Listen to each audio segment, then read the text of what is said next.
Mesdames et messieurs, bonsoir. Merci d'avoir choisi RTI1. Voici les grands titres de ce 20h.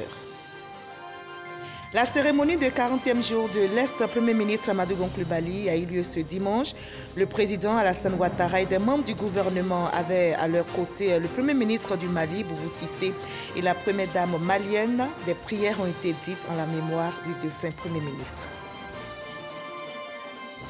Le ministère de l'Emploi des Jeunes vient de remettre des chèques d'environ 800 millions de francs CFA à des porteurs de projets. Ce financement devrait leur permettre de booster leurs activités dans les domaines de l'élevage, de l'agriculture, de l'agro-industrie, du commerce et des services, des arts ainsi que des TIC. PIDUCAS 2 est lancé. Le projet d'infrastructure pour le développement urbain et de la compétitivité des agglomérations secondaires vise à créer des conditions de compétitivité dans les villes secondaires ciblées pour les développer et les rendre attrayantes. 2 villes pilotes ont été choisies, Bouaké et San Pedro. On redoutait ce scénario. Finalement, le navire japonais de transport de marchandises échoué le 25 juillet dernier s'est brisé en deux hier samedi au large des côtes au sud-est de Maurice. D'après les autorités, ce moment de rupture n'a pas été brutal et n'a pas causé de nouvelles pollutions. Soyez la bienvenue sur RTI1. Ce dimanche 16 août s'est tenue à la grande mosquée de la Riviera Golf à Cocody la cérémonie du 40e jour de l'ex-premier ministre Amadou Gon Coulibaly, le président de la République Alassane Ouattara et la première dame ivoirienne y ont pris part. Le couple présidentiel et des membres du gouvernement avaient à leur côté le premier ministre du Mali, Boubou Cissé, et la première dame malienne. Des prières ont été dites à la mémoire du défunt premier ministre ivoirien. Viviane Aimé. Bien que les premières cérémonies funéraires du Premier ministre Amadou Gon Coulibaly aient eu lieu il y a déjà un mois, l'élan de solidarité autour du président de la République et de la famille Gon Coulibaly reste encore vivace. Les cérémonies du 40e jour qui se sont déroulées ce dimanche 16 août à la grande mosquée de la Riviera Golf ont vu la présence d'une foule nombreuse. Le président de la République Alassane Ouattara et son épouse, la première dame de Côte d'Ivoire, Dominique Ouattara, était une fois de plus aux côtés de la famille Gon Coulibaly. Mais il n'était pas seul. Une forte délégation envoyée par le président Ibrahim Boubacar Keïta du Mali pour traduire sa compassion et celle de son pays au chef de l'État ivoirien et à l'ensemble de la Côte d'Ivoire était conduite par son épouse, la première dame du Mali, Keïta Aminata Maïga, et comprenait le premier ministre Boubou Keïta et les anciens premiers ministres du Mali, Boubei Maïga et Ahmed Souaré. La délégation comprenait aussi 2 imams dépêchés par le Haut Conseil islamique du Mali. Présent également aux côtés du chef de l'État et la famille Gon Coulibaly, l'ancien premier ministre de la Guinée, Sidia Touré, ainsi que 4 imams de la Guinée venus participer aux prières pour le repos de l'âme du défunt. Ainsi, sous l'autorité du président du Conseil supérieur des imams, le cheikh Mamadou Traoré, les imams ont procédé à 3 lectures intégrales et complètes du Coran pour implorer la miséricorde d'Allah. De nombreux dons ont été aussi faits aux imams par le président de la République Alassane Ouattara ainsi que par le Premier ministre, chef du gouvernement, ministre de la Défense Ahmed Bakayoko, afin qu'il continue d'intercéder pour le repos de l'âme de l'illustre disparu. L'élan de solidarité s'est aussi traduit par des dons faits à la famille. Le premier ministre du Mali, Boubou Keïta, était porteur du message de compassion du président Ibrahim Boubacar Keïta. Monsieur le Président de la République, au Mali, nous gardons de Amadou le souvenir d'un homme affable qui a toujours eu souci de l'intégration des pays du continent et en particulier de bons rapports de voisinage entre le Mali et la Côte d'Ivoire. Je me rappelle encore de ce voyage historique qu'il a effectué à Sikasso à l'invitation de son homologue de l'époque, Soumeilou Boubei Maïga, présent parmi nous ici ce matin, pour créer la zone économique spéciale couvrant Sikasso, Korogo et Bobo-Dioulasso. L'idée de Amadou derrière cette initiative était encore et toujours le renforcement de la coopération et surtout favoriser davantage l'intégration sous-régionale. Comme vous le savez, Monsieur le président malien aurait été lui-même à vos côtés lors des obsèques du grand homme disparu, n'eût été la situation qui prévalait au Mali à l'époque et pour l'apaisement de laquelle, Monsieur le Président de la République, vous vous êtes fortement impliqué et vous continuez encore de vous impliquer. Pour Ibrahim Boubacar Keïta, cet engagement de son frère Alassane Ouattara aux côtés du Mali n'est ni nouveau ni surprenant. Nous devions d'être présents sur le sol ivoirien en ce moment. C'est cela la fraternité africaine, c'est cela la solidarité africaine. Au nom du président de la République du Mali, le président Ibrahim Boubacar Keïta, au nom de son épouse, ici présent, au nom du gouvernement de la République du Mali, je voudrais adresser nos condoléances à toute la famille Ngom, à sa mère, ici présent, Adja Fatoumata, à son épouse, Adja Assetou, à ses enfants, ainsi qu'aux populations de Korogo et à toute la Côte d'Ivoire. Monsieur le Président de la République, puisse Allah subhanahu wa ta'ala vous réconforter, vous-même, le gouvernement, le bon peuple de Côte d'Ivoire. Le Premier ministre Boubou Keïta était porteur d'un don de 10 millions de francs du président Ibrahim Boubacar Keïta à la famille Gon Coulibaly. Le porte-parole de la famille Gon Coulibaly, le frère cadet du défunt, en l'occurrence Dramane Gon Coulibaly, a traduit la reconnaissance des siens pour tous ces gestes. La cérémonie du 40e jour était aussi marquée par des bénédictions prononcées tour à tour par l'imam Moussa Diallo du Haut Conseil islamique du Mali, le grand imam de Bandoukou, El Hadj Timité Ismaël, l'imam Aboubakar Samassi au nom du COSIM, enfin la récitation de la fatwa finale sous la conduite du guide spirituel de la communauté musulmane de Côte d'Ivoire, le Cheikh Mamadou Traoré, est venu clore la cérémonie. Et plus d'un mois après son décès, difficile de se remettre. Nos reporters ont recueilli quelques réactions après la cérémonie de 40e jour de l'ex-premier ministre Amadou Gon Coulibaly, décédé le 8 juillet dernier. Nous les écoutons. Certes, aujourd'hui, nous sommes venus faire le 40e jour, mais le Premier ministre Amadou Gon Coulibaly restera à jamais gravé dans notre cœur. Le chef de l'État l'a dit, on l'a tous dit, on fera tout pour que la mémoire d'Amadou Gon soit honorée et que toutes les valeurs qu'il a incarnées, ces valeurs perdues dans le temps. Nous tous nous sommes attristés, mais nous sommes réconfortés de voir que l'homme qui est décédé suscitait beaucoup d'admiration, beaucoup de respect. Et nous souhaitons que, à son image, nous puissions vivre une vie sobre comme la sienne. Nous sommes venus donc en ce jour avec l'ensemble de nos concitoyens, nous souvenir d'Amadou Gon Coulibaly. Que le Tout-Puissant l'accueille dans son admirable lumière en paix et que cette paix soit notre partage pour une Côte d'Ivoire rayonnante. Il a été un très grand Premier ministre. Nous, en tant que membres du gouvernement, il était de notre devoir de venir lui rendre un dernier hommage pour prier pour lui. Nous gardons de lui un homme d'État, un travailleur acharné et surtout un homme qui était empli d'amour pour son prochain. Je voudrais d'abord dire merci à toutes les délégations étrangères, le Premier ministre Boubou Cissé du Mali, les anciens Premiers ministres, la Première Dame du Mali, à tous ceux qui sont déplacés, mais surtout aux imams, qui aujourd'hui, par la force de la spiritualité, j'en suis persuadé, aident notre ex-Premier ministre Amadou Gon Coulibaly à reposer en paix. C'est un grand commis de l'État de Côte d'Ivoire qui est parti et je prie Dieu que son âme repose en paix.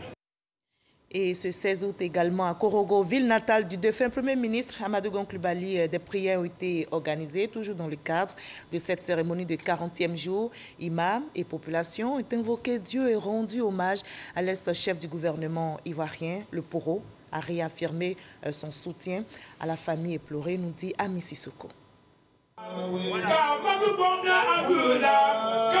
Ultime hommage de la famille Gon Coulibaly à son illustre fils, El Hadj Amadou Gon Coulibaly, l'ex-premier ministre ivoirien décédé le 8 juillet dernier à Abidjan.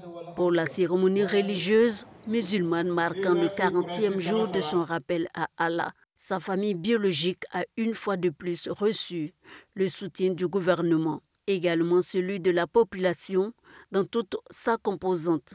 Au domicile familial à Korogo, à la place Bondala, située au quartier Soba, les imams de la grande communauté musulmane représentés par le COSIM adressent des prières à Allah pour le repos de l'âme du défunt. Après la mort, il y a une vie. Et c'est ce qui nous amène à prier pour nos morts et faire des sacrifices. C'est ce qui est recommandé. Une occasion pour tous ceux qui ont côtoyé l'ex-premier ministre de faire des témoignages ainsi que des dons à la famille Gon Coulibaly. Je suis de la génération des initiés au Poro, de Korogo, 86-92. Donc la même génération que feu Premier ministre Amadou Gon Coulibaly. Tout le monde sait qu'il était beaucoup ancré dans la tradition et la culture sénéfo. Il ne manquait de rien, une seule cérémonie de résistance pratique de l'initiation du Poro. Tout le monde connaît un peu ma relation à Korogo, ici en Côte d'Ivoire, avec l'homme. Alors, il a fallu que je sois là pour témoigner mon amour à la population de Korogo, pour témoigner mon amour à la famille du défunt et voilà, prier pour le repos de son âme. Un autre 40e jour qui se fait à Abidjan et on ne s'attendait pas à autant de monde sur Korogo pour cet événement-là. Vraiment, on ne peut que dire merci, merci à tout le monde. Au nom du chef de l'État, Alassane Ouattara, le ministre de la fonction publique, Issa Coulibaly, a traduit toute sa reconnaissance aux différentes délégations qui ont pris part à cette cérémonie.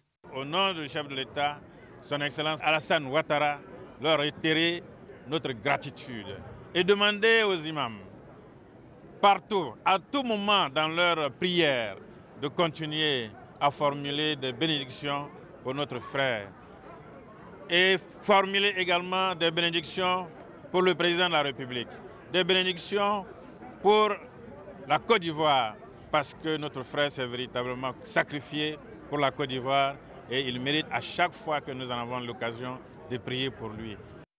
La cérémonie du 40e jour marque la fin des cérémonies religieuses. Place donc aux cérémonies traditionnelles en pays sénéfo bientôt. Et la Côte d'Ivoire qui organise cette cérémonie en la mémoire de son Premier ministre Amadou Gon Coulibaly se remet difficilement mais progressivement de son deuil pour poursuivre sa marche vers le développement. Et justement, le projet emploi jeunes bouge à un bon rythme. Près de 800 millions de francs CFA ont été décaissés au profit des jeunes.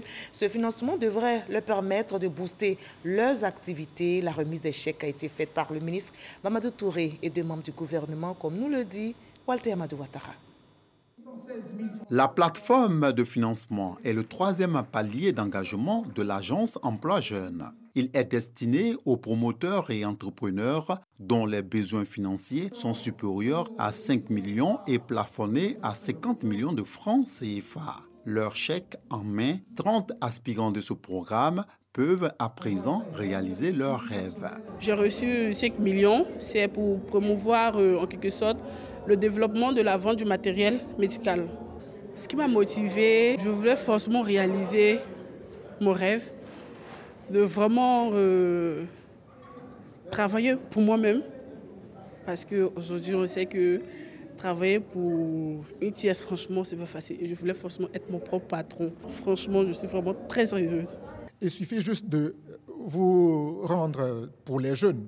Donc en ligne, aujourd'hui, nous remarquons que la plupart des jeunes disposent d'un smartphone. Donc à partir de chez eux, www.agenceemploijeune.ci, ils s'inscrivent, ils téléchargent en ligne leur projet et à partir de ce moment, ils sont mis en relation avec un conseiller emploi qui va les aider à parfaire leur projet pour aboutir donc à la phase de financement. Le processus de sélection a été totalement transparent, assure le ministre de la Promotion de la Jeunesse et de l'Emploi des Jeunes, Mamadou Touré. Après l'aval donc de la banque qui fait l'analyse financière, un comité de situation a été mis en place qui regroupe des experts venant de notre ministère, des autres ministères ou du secteur privé. Et à l'issue de ce processus, les projets sont notés après que les jeunes eux-mêmes aient présenté leur projet devant le comité.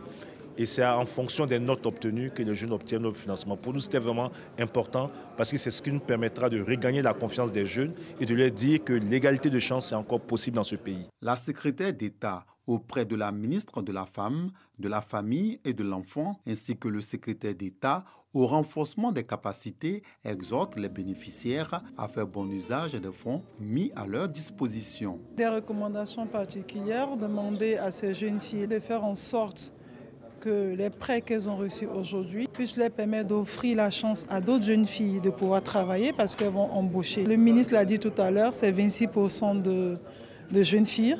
Notre souhait est que nous montions à 50%. Il est important de gérer les fonds mis à disposition en bon père de famille. C'est ce qui permet non seulement à eux de s'insérer dans la vie professionnelle, de maintenir le processus de création d'emplois pour lesquels ils ont reçu ce financement. 528 projets ont déjà bénéficié de l'appui de la plateforme de financement à hauteur de plus de 6 milliards de francs CFA, permettant de créer 4 682 emplois. De nouvelles sessions du comité de certification se tiendront dans les semaines à venir à l'effet de valider davantage de projets à financer.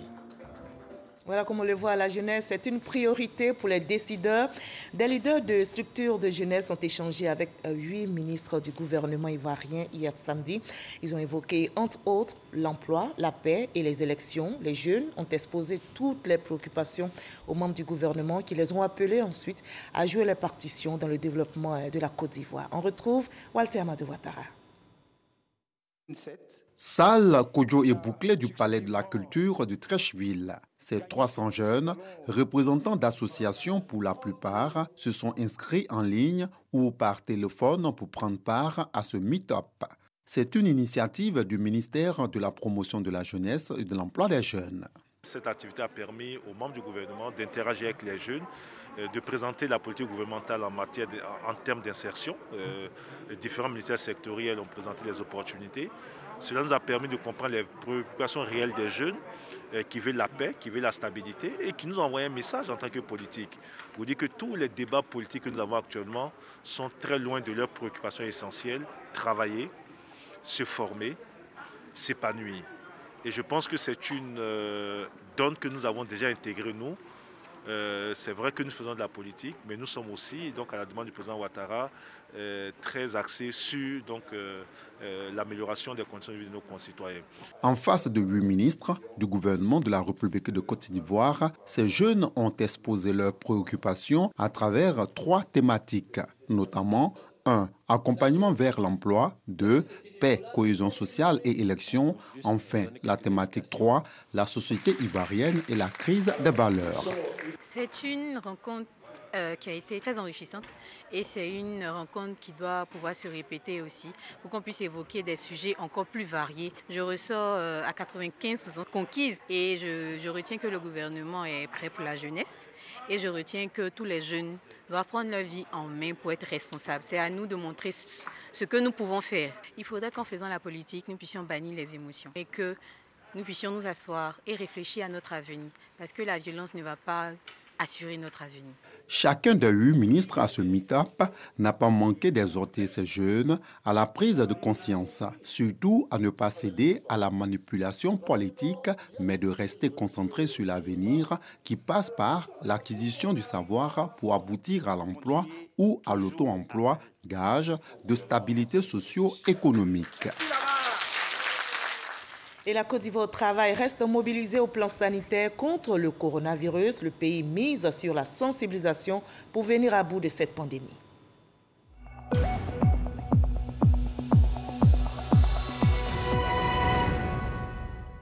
Heureusement pour nous, la générosité se renforce en cette crise sanitaire pour faire barrage au Covid-19. Le ministère des Affaires étrangères tisse la toile de la solidarité en débloquant la somme de plus de 27 millions de francs CFA, somme offerte à l'État de Côte d'Ivoire. Le chèque a été réceptionné par le ministre de l'Économie et des Finances. On en sait plus avec Francis Boifo.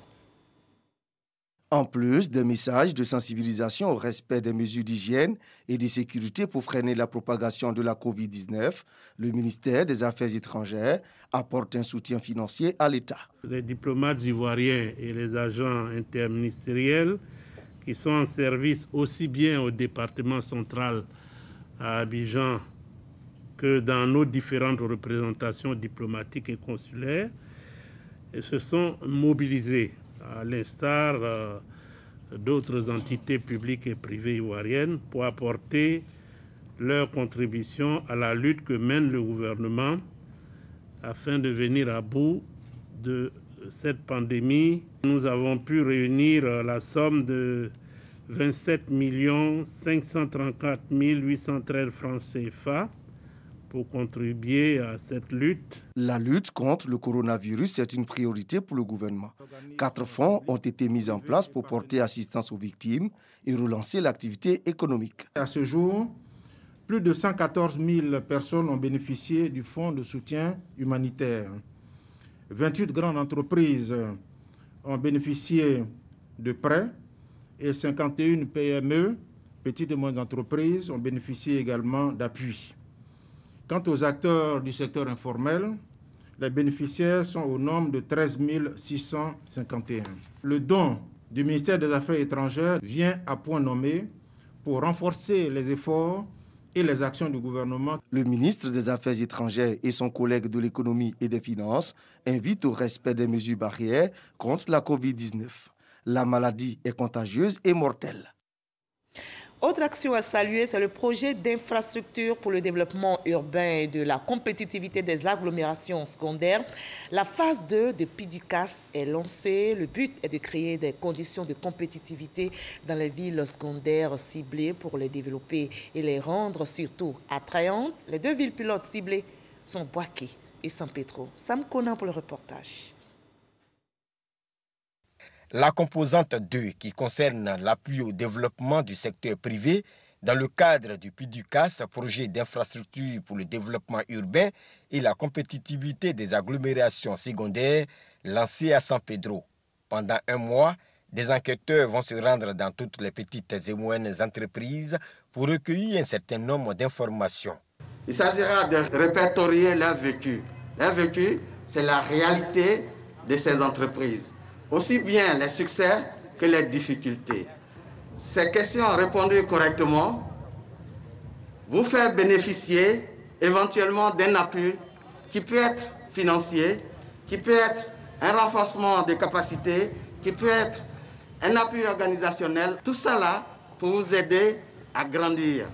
Pour le ministre Félix Anoblé, qui a procédé au lancement du recensement des entreprises formelles, informelles et structures d'appui, le gouvernement s'engage à aider les PME à être plus compétitives.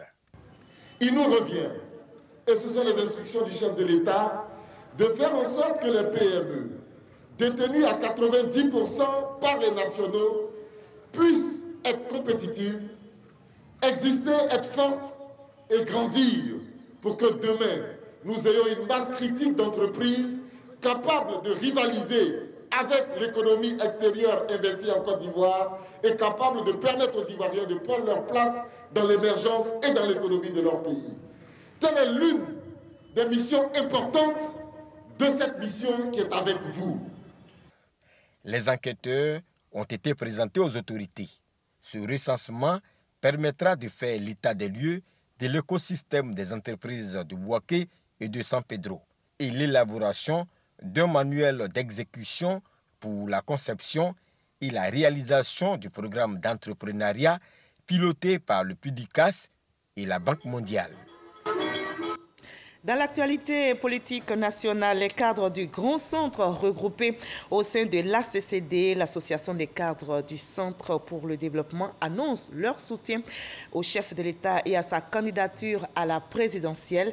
À noter que pour mieux mener ses activités, l'ACCD, donc composé de ministres, de maires, de députés, de sénateurs et de chefs d'entreprise, s'est doté d'un siège. Je vous propose de voir l'inauguration avec notre reporter Konaté Moussa. Pour la prochaine élection présidentielle, le candidat du RHDP pourra compter sur les cadres du Grand Centre.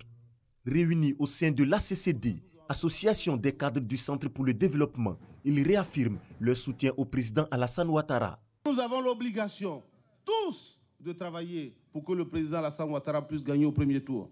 Le président, lui, il a dit qu'il est fatigué. Mais c'est nous-mêmes là qui sommes allés lui dire, Monsieur le Président, il faut être candidat. Donc, il ne faut pas y avoir peur. Nous, au niveau du centre, on ne va pas lui garantir grand-chose, mais on pourra lui garantir au moins 50% des voix. Nous prenons tous l'engagement ici que nous n'allons jamais nous diviser. Parce que c'est ensemble que nous sommes forts. Divisés, nous ne sommes rien. Nous avons un destin commun. Ministres, députés, sénateurs, directeurs ou chefs d'entreprise, tous issus des 7 grandes régions du Vébaouli se disent prêts à mobiliser pour la victoire d'Alassane Ouattara le 31 octobre prochain. La direction exécutive du RHDP se réjouit de l'initiative. La CCD, c'est une association de développement. Tous ceux qui sont ici, tous les jours, se battent pour savoir si dans tel village, il y a de l'eau. Si dans tel village, il y a l'électricité. Si dans tel village, il y a une école. Si dans tel village, les routes sont ouvertes. Je pense que la qualité des hommes qui composent cette association nous assure que le centre va être le point de départ de la victoire d'Alassane Ouattara le 31 octobre 2020. Pour une meilleure planification de ces activités, l'Association des cadres du Centre pour le développement s'est dotée d'un siège situé à Angré, dans la commune de Cocody. Le général de division Alexandre Apalo Touré était hier samedi à Daoukro pour s'imprégner de la situation après les affrontements survenus entre communautés suite à une marche initiée par l'opposition. Le commandant supérieur de la gendarmerie nationale a rencontré toutes les forces vives de la localité. Il a appelé à la paix, appel entendu, puisque ce dimanche, la vie a repris progressivement son cours normal dans la cité avec l'ouverture des commerces. Je vous propose à présent le reste de l'actualité à l'étranger dans le 7 sur 7. Voyons ce qui a marqué l'actualité internationale cette semaine avec Eric Gori.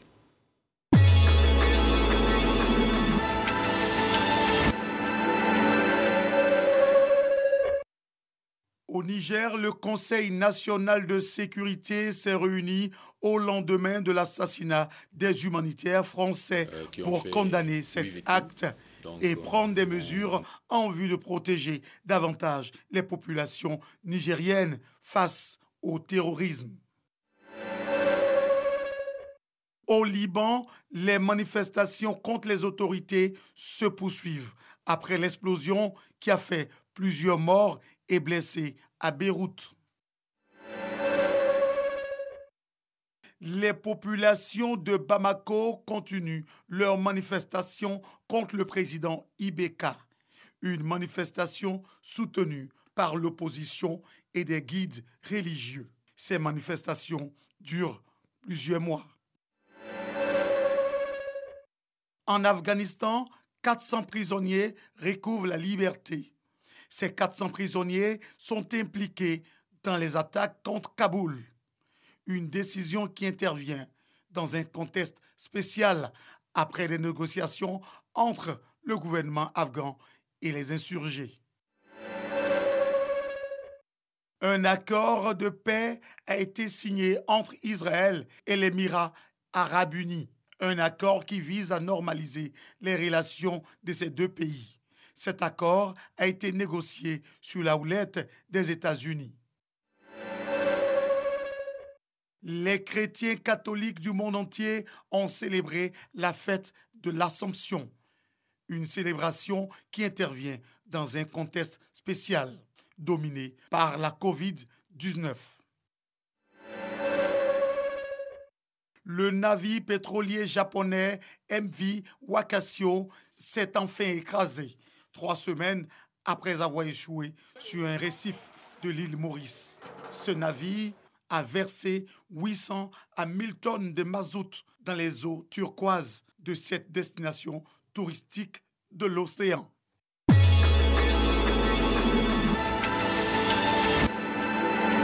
Et ainsi va le monde. Je rappelle qu'en Côte d'Ivoire, ce dimanche 16 août, s'est tenue à la grande mosquée de la Riviera Golf à Cocody la cérémonie de 40e jour de l'ex-premier ministre Amadou Gon Coulibaly. Le président de la République, Alassane Ouattara, et la première dame ivoirienne y ont pris part. Le couple présidentiel avait à ses côtés le premier ministre du Mali, Boubou Cissé, et la première dame malienne. Des prières ont été dites en la mémoire du défunt premier ministre ivoirien Amadou Gon Coulibaly. Ne décrochez surtout pas, vous aurez un plateau tout à l'heure. Le contentieux sur la liste électorale tire à sa fin. La société civile et l'opposition dénoncent des fraudes sur la liste électorale. Vrai ou faux? La date du 31 octobre sera-t-elle tenable pour la présidentielle?